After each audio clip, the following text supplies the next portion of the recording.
Very briefly from me, a warm welcome to everybody, and thank you for coming. We were always a bit nervous about what might happen, given the growing concern about the virus, but it's great to have you here, and we promise you a really good morning on a subject which we know is all important to all of us. I've got a passionate interest in the subject of the environment, not least because in what I've been doing in my so-called retirement is, amongst other things, chairing the Natural History Museum, as well as chairing Asia House. And in my capacity as chair of the Natural History Museum, I have been brought up close and personal with the issues about biodegradation, environmental destruction, oceanic pollution, Arctic warming, and so forth, in a way that I never had before. And somebody who is not a scientist by background, this was like a kind of University of the Third Age experience of the most important issue of our times. It's going to affect geopolitics, economics, commerce, almost every aspect of human life over the next number of decades. And since I am of a sufficient age, I have a number of grandchildren. And the thing about the grandchildren, who in my case range from 17 to 6, is that on current life expectancies, if they live out a normal life expectancy, they will live to the next century, and that means they will see the kinds of changes that we are going to be speculating about and asking ourselves what we do about. So it's very close and personal as far as I'm concerned, and I know it is for everybody in this room, because whether you think about your business life or your personal life, you are going to be impacted by what is going on.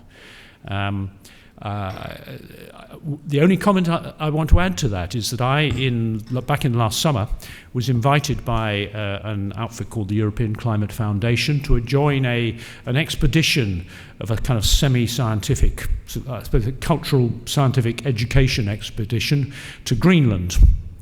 And we went just for a few days to the west coast of Greenland, about halfway up, and we were given lectures on what is going on with the Greenland ice cap, and shown very close up the glaciers and what is happening to the way in which icebergs form and all the rest of it. And you come away from that, firstly, with unforgettable memories of the majestic beauty of the place, but secondly, with a very sober sense that time is running out for us to get things right. The Greenland ice cap is 90% of all the land ice of the northern hemisphere. It is now melting. On current trends, a third of it will have gone by the end of the century, and that's between 1.5 and 2 meters of sea level rise globally. Just that fact alone is one which has kind of stuck with me and will stick with me as we think through all of the implications. But anyway, look, enough from me. It's a very great pleasure to I think, ask Charlie to come back and start orchestrating the proceedings, and I hope you have a really enriching and importantly enjoyable time. Thank you.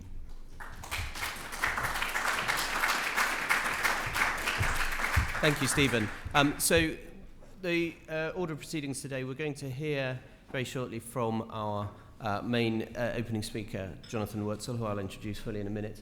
Jonathan will then join me on a panel to look at some of the issues in the report, which we can certainly make available to you if you're.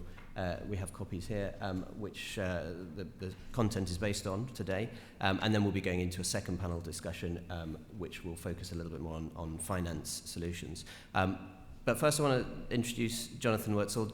Jonathan, you were last here in April, talk about China. I think most people know you in a China context. For those who somehow have missed it, Jonathan is an absolute legend on China, and has been a huge part of McKinsey's support for Chinese companies going internationally and the rest of the world understanding this incredible country. But you're also heavily involved in sustainability practice at McKinsey, and you're director of the McKinsey Global Institute. Jonathan was a co-author of the report of climate risk and response. And so we're very grateful that you've come in from LA all the way to talk to us about this. Jonathan's going to do a presentation first with a number of the key findings from this report. It's a crucial report. Sobering, I think, was the word that Stephen used. It is sobering, but it's also extremely well put together and extremely well researched. So we're very grateful to be hearing from you. So with no further ado, Jonathan, please come and tell us about the report.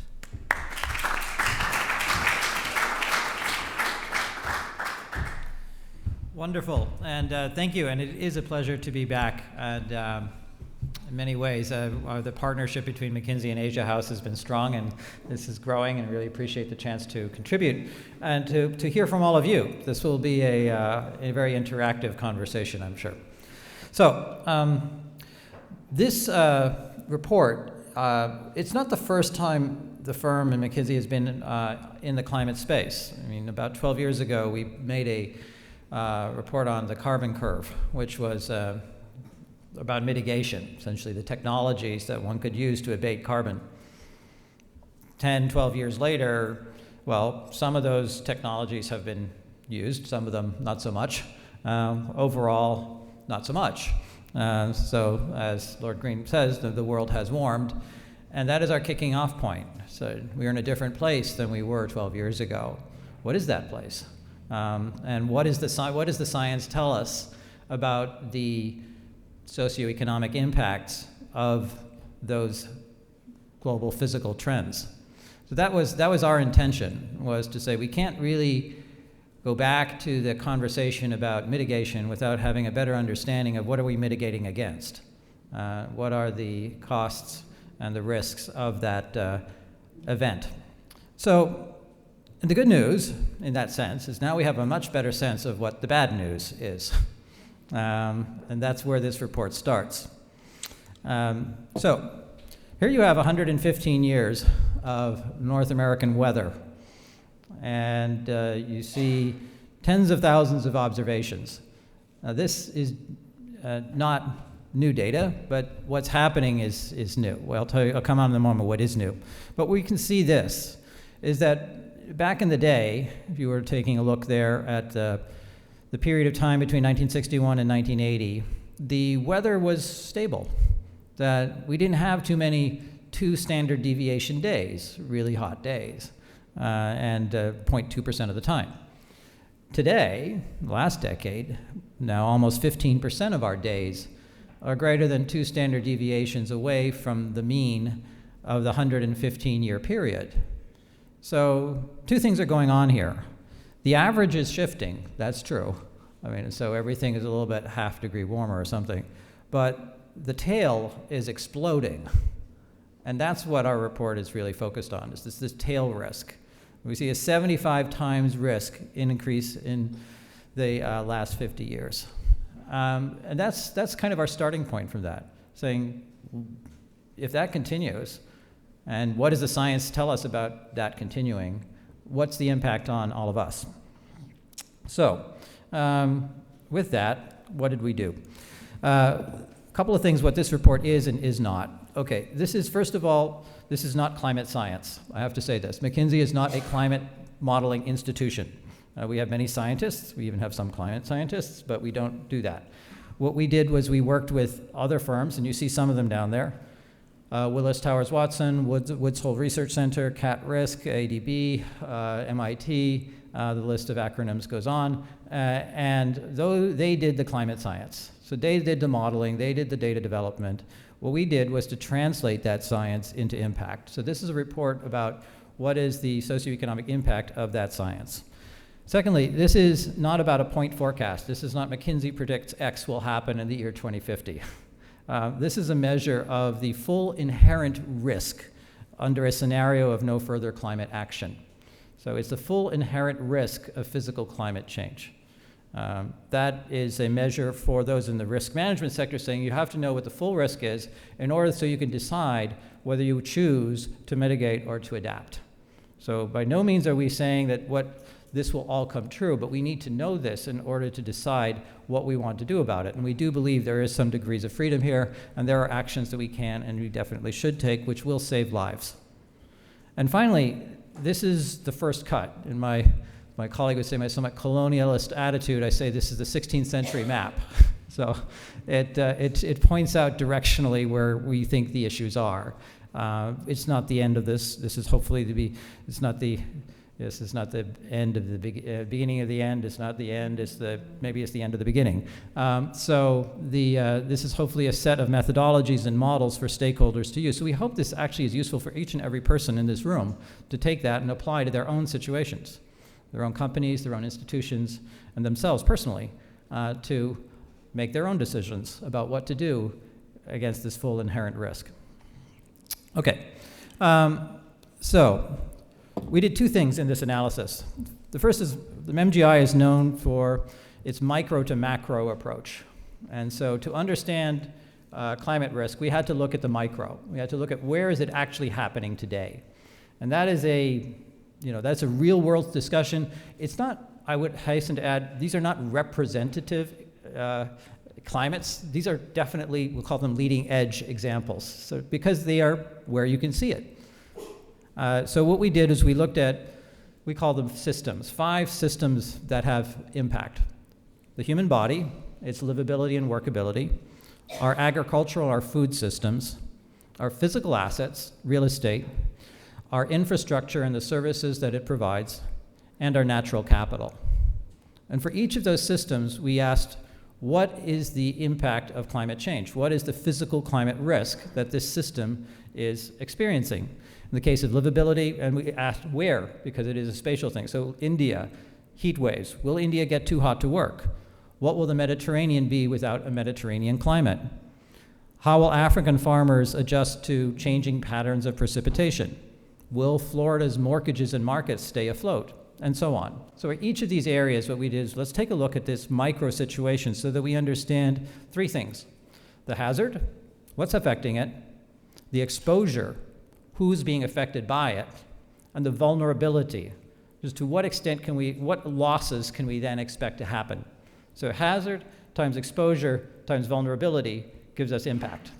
So that's the micro. Macro, we looked globally. We did 105 countries, and this again, the science comes from our friends at Woetzel and elsewhere, 100 kilometer by 100 kilometer, and we looked at 6 indicators. Heat waves, outdoor working hours affected by extreme heat and humidity, water stress, drought, riverine floods, biome shift. So each of these climate change indicators, we can now, and this is the new science, we can pin it down to 100 kilometers by 100 kilometers. And this data did not exist 5 years ago. And we have this, I'd love to have the conversation, but to be to say it is, again, based on a scenario of no further climate action by 2050, and then it's bootstrapped down to 100 by 100 kilometer radius. So that is the macro part. So we did the micro, and we did the macro. So what did we find?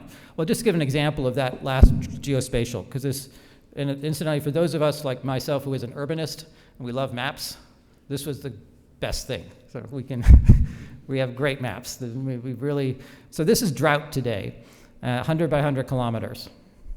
This is drought 2030. This is drought 2050. So, and that's RCP 8.5 again. So no further climate action out to 2050. I should note when we say 2050, we mean 2040 to 2060 with the midpoint of 2050 because climate is not weather.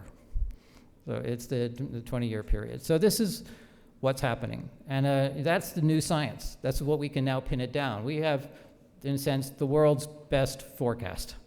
So now the question is, what do we do? What is that risk, and what do we do about that? All right. The last point in terms of methodology before I get into tell you what we found is this idea of thresholds. The vulnerability is a function of how much stress the system can take. So we've talked about 5 systems: the human body, agriculture, real estate, infrastructure, natural capital. Each of these systems has a limit. So for the human body, the physical limit is 42 degrees core temperature. Above 42 degrees core temperature, we experience heat stroke. The limit is how long can you be outside exposed to certain conditions of heat and humidity above which that induces a 42 degree temperature for your core. As it turns out, that limit is 35 degree wet bulb. And for those who are not scientists, including myself, that basically means the temperature which sweat no longer evaporates because a combination of heat and humidity. So if any of you has ever taken a hot yoga class, you know what I mean. That it's you simply cannot replace your fluids, and so there's a problem. The core temperature rises, And yes, for a healthy, heat-acclimatized, well-hydrated individual in a light breeze, core temperature will rise to lethal heat stroke after 4 hours of exposure to 35 degrees. So that's the stress level. That's a threshold. So we took each of those hazards and we applied a threshold. For crops, we looked at things like the air temperature above which the reproductive rates would decline. For physical assets, we looked at things like the meters to which you could flood the railway station, after which you would have catastrophic losses.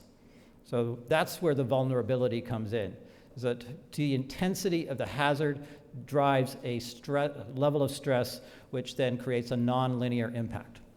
So that's all our methodology. Now, I've given you all the methodology. I wanted to start. This is not usually how I do this, but in this case, the subject matter is sufficiently technical and is sufficiently new that we think it was very important to make sure we understood what McKinsey is saying and what McKinsey is not saying. So this is what we're saying. All right, physical climate risk has 7 characteristics. The first is it's increasing. Between now and 2050, in each of our cases of climate change, the physical climate risk would increase between 2 and 20 times. That's a function of the hazard and the exposure, but mostly of the vulnerability. So we're going to be passing some thresholds, and that's what's going to expand the impact. And each and every country that we looked at faces some kind of impact. Some will be drying out. Some will be flooding, some will be heating up, but everybody gets a piece of this. Secondly, this will be very different depending on where you are. That physical climate risk is spatial. It manifests locally. It happens to someone somewhere at some time. As a result, one's perspective depends a lot on where you are. That risk varies between and within countries. Thirdly, this is non-stationary. We have a snapshot, and this is a movie. The context of what we're looking at is the function of what we've done in the last 30 to 50 years. When we look at this again, it will depend on what we've done in the next 10 years. So we think that while we are locked in to 2030, we'll be very skeptical of anything that could really change in the next 10 or 15 years. As far as the impacts of the system, we do have choices to the year 2050. And that's where a bit of our call to action is. You know, how are we making good choices now? Because this is non-stationary, and we'll have to keep an eye on it. It's nonlinear. I mentioned the threshold. Once you breach the threshold, the impacts are nonlinear. We'll explain a bit more about what I illustrate that is. Importantly, it's systemic. We aimed this conversation very much at the financial community, because the risk is no longer only about the thing that's being impacted, the specific crop or the piece of infrastructure, but of course on the things that depend on the thing, the communities, the employers, the tax revenues. And so from our point of view, this is a systemic risk which is going to highlight financial vulnerabilities which have not been measured to date. So it's hard to say whether they're included in one's perception of risk. And that is why we see interest in our conversations from the entire range of the financial intermediation industries. Finally, this is a regressive risk. It affects the least prepared the most, and the most vulnerable, of course, the most. Emerging countries typically depend more on natural system resources. They spend more time out of doors, so they depend more on the things that are changing the fastest. Agriculture, construction, forestry, mining, fishing. And they also, of course, have the least resources. That's also true, of course, in so-called developed countries. As anybody looking at a flood can tell you, the people who get washed out are not the ones in the penthouses. Finally, that underprepared. All we said implies that the pace and the scale of adaptation needs to be significantly increased, and more importantly, that it will involve tough choices about where, what, and who to protect. This is the next phase of this conversation. As we look at each and every event, the magnitude of the losses become bigger. And that conversation becomes much more urgent. All right, let's start with the first one. These are the scary numbers. So again, under a full inherent risk scenario, up to 1.2 billion people will live in an area with a 14% annual probability of experiencing a lethal heat wave by the year 2050. The number is approximately 450 million in the year 2030. This doesn't mean that they will all die. It means they will experience, on a 14% annual probability basis, a lethal heat wave, which means, of course, over the course of a decade, 100%. Pretty much everybody will. We'll have 4 times the increased risk of a greater than 15% global grain yield decline, meaning we will see a lot more volatility in the prices of our agriculture, its impact on farmers, knock-on effects on the system of migration. I should note that we'll also see a 3 times increase of a greater than 15% global grain oversupply. So this will be a whipsaw kind of effect. Some places will grow. Heat will actually be good for Siberia, for northern Canada, but not so good for northern Africa. Physical assets. We will see 4 times the capital stock that could be damaged from riverine flooding versus today. Simply put, we're going to have more extremes, and you will see this materialize in our physical realm as well. We are going to talk a bit about hurricanes in a minute, so that's also a factor here. And finally, about half the world's land area will experience biome shift. As Lord Green has mentioned, that many of us don't, had to go back to high school geography to figure this out. Biome shift is the tundra to prairie to desert type of thing. And so basically it says over the last 120 years, about a quarter of the world's biome has shifted. Over the next 25, 30 years, another quarter will shift. So it's basically 3 to 4 times the rate of change. And that is us. We did this. This is our impact. We've made a dent on the planet. We shouldn't be too surprised, perhaps, but now we have to deal with it. All right, the maps. Those are the big numbers. And here's India. India gets a lot of play in our report because it is a noticeable example of physical climate risk. On the bottom, you see the patches that illustrate annual lethal heat waves. Today, starting from the left to 2030 to 2050. And you can see there's a little bit there, but it's tiny. But by 2030, that pocket sort of intensifies, and by 2050, it expands. And that's kind of the notion. This is a spatial phenomenon. There are literally hotspots, and they're heating up. That, in turn, translates into economic impact. So on the top, you see what is that doing to the share of working hours that are available or that are lost. In this case, we're saying measured in terms of lost. So the way we did that was we did 100 kilometer by 100 kilometer. These are the people. This is how many hours they work. This is the share of those hours that is in occupations that are outdoors, construction, forestry, agriculture, mining. This is the days that it's too hot to work. This is what you get. So at the end, 2.5 to 4.5% of the Indian GDP is at risk by 2030, meaning we need to have a response. And that response, in the case of something that's a decade away, could be economic development. It could be, let's accelerate urbanization. Let's reduce the amount of the economy that's exposed to outdoor working hours. It could be adaptation. It could be about how do we protect workers when they're outdoors? How do we think about changing working hours? Maybe agriculture at night. There are some really interesting behavioral consequences. Here's another Asian example, Ho Chi Minh City. So this is a 100-year flood today in Ho Chi Minh City. So there are some highly sensitive assets. As you see, so there's the river. Ho Chi Minh gets flooded a lot, so all the time pretty much. But this is the 1 in 100-year flood. This is the big typhoon hits Ho Chi Minh City. And today you might hit a few substations. The electrical grid might be affected. Some squatter communities would also face property damage and so forth. This is what happens in 2050.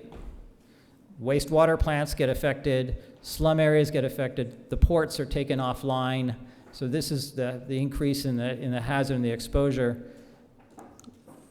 This is what happens when things get really intense. The city's tallest buildings are cut off by flooding. The districts are flooded. The railway stations are flooded. And that is the scenario planning that we think pretty much every city needs to do right now. So we see this intensity of hazard and exposure breaching the limits of, and what we'll highlight here is the light, the triangles, and it's a little hard to see here, but the new infrastructure has not been planned to take into case this type of impact. So it's the mismatch that we're observing is now between the infrastructure plan itself and this new information, the climate science. So we do think this is going to require some pretty significant shifts. Semiconductors. Most of the world's semiconductors are produced in East Asia. Most of the world's hurricanes are produced in East Asia. So as we look at the impacts going forward, we can see that Taiwan is noticeably affected, Japan as well, both by the amount of rainfall per hurricane and the frequency of those hurricanes. And this has an implication for how we think about our supply chains. Typically, we have optimized our supply chains for efficiency, the notion of concentration. So this affects semiconductors as much as it does agriculture. We think that this is going to therefore expose those supply chains to systemic and nonlinear risk. And we will therefore now need to think about optimizing for efficiency less than optimizing for resilience. So resilience in the case of this is so again, mindset, almost a mindset shift that we're talking about here. Rare earths. We had a rare earth spike when China decided to put an embargo on a few years ago. People might remember that.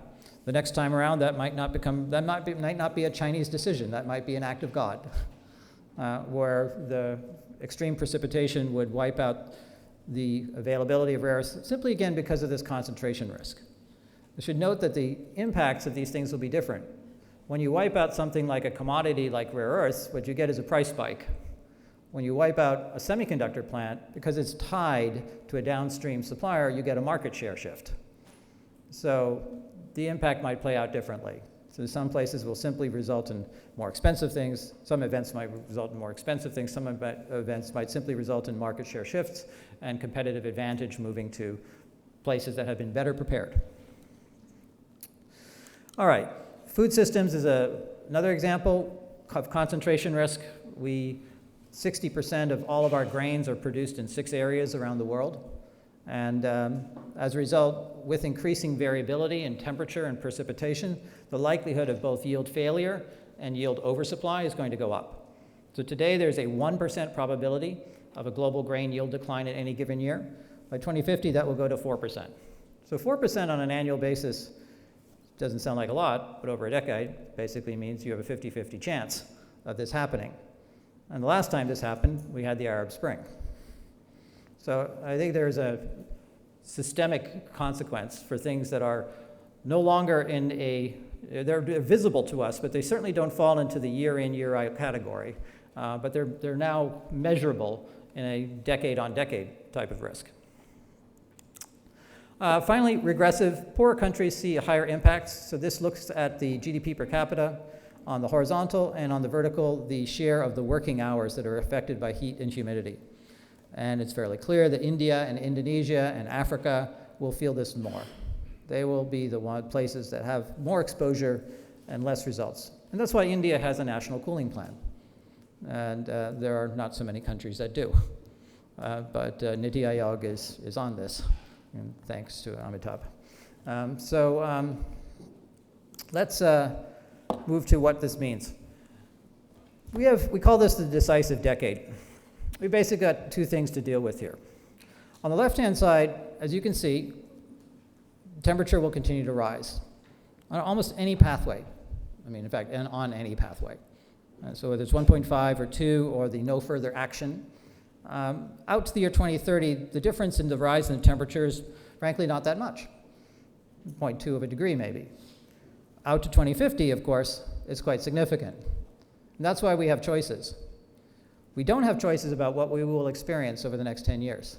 And our actions in the next 10 years will determine largely how many people are affected by our changing climate, how many lives are lost. But we do have choices about what happens in 30 years. Those choices are on the right-hand side. Those choices are reflected in a carbon budget, which is declining every year. The available space for us to do something is declining. So that's our challenge. There are things we can't do anything about. There are things we can do something about. Finally, it would be remiss of us to talk about the impacts of something without suggesting that there are not ways to adapt to those impacts. And here, we suggest that there are going to be 3 things that everybody is going to have to adapt to. This is the part for personal information. Physically, we're going to have to think about our systems. We're vulnerable. Our systems are stressed. We have two possible reactions. We can dig in. We can harden the system. We can try to strengthen it, protect things. Or we can make it more resilient. We can step back. We can decentralize. We can get rid of the system. Those are both physical adaptation responses. We're going to have to make some choices about what we choose to protect, and whether we do that or whether we say no. Those outlying communities that are exposed to wildfires, maybe they're going to have to learn how to get along on their own. What's our responsibility? That goes directly to the second question about who's going to pay for this. There isn't a viable flood protection authority in the world today. None of these authorities are capitalized to be sustainable in the face of our increasing levels of physical climate risk. That's a question for society. It's certainly a question for insurers. Insurance is priced on an annual basis. When we started this work, we were intrigued by the reaction of our colleagues in the insurance industry. We thought this might be a cause for concern, increasing levels of risk. It seems not so, because we can reprice this, we can pass this on. Now, reinsurance, of course, is slightly different. So the capacity of our financial intermediaries to see around the corners is going to be challenged, both in terms of the quantity of insurance that's available. I think the world is, generally speaking, underinsured, and in the durations for which that insurance is priced. Simply put, year-on-year pricing won't work when you have a 1 in 100-year event that you're trying to mitigate against, and it's non-stationary, becoming 1 in 100, becoming 1 in 20. So we think insurance is due for quite a bit of a rethink, but there's also a need to mobilize finance, pure and simple, for many of those communities which simply don't have the income to protect themselves. And finally, behaviors. Ultimately, we will not be able to protect, and we may not be willing to pay to adapt to some of these risks, which will then require us to change our behaviors. Whether that is when our schools are open or closed, when our agriculture is provided or not, where we live, who gets to live there. Those decisions are ultimately ones for each and every community to make.